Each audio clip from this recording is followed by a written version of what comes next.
طيب احنا النهارده على غير العاده، احنا النهارده في الصعيد وكلكم عارفين يعني اصلا الصعيد يعني كلهم اهل الكرم والجدعنه كلها. احنا النهارده بالاخص موجودين في سوهاج، احنا موجودين بالاخص في كرجة في هايبر ملوك السعاده الفرع الثاني على التوازي. ملوك السعاده مش جديد عليكم، واهل جرجة وسوهاج في العموم عارفينه كويس جدا جدا.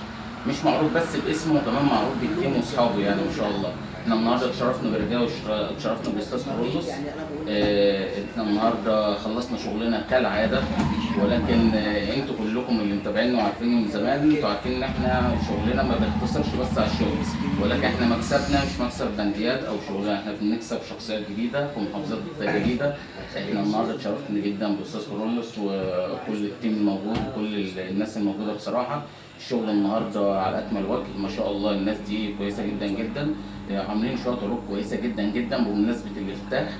ولكن احنا بنقول ملوك السعاده في جرجة سوهاج. العنوان فين بالظبط يا استاذ كارلوس؟ جرجة سوهاج، قدام مدرسة الراهبات، بجوار مدرسة الراهبات الخاصة. ان شاء الله استناكم يوم الاثنين الجاي، انتم تشرفون هنا في المكان وتقولوا رايكم بكل امانه، والناس دي بامانه مش هتوصل مع اي حد خالص.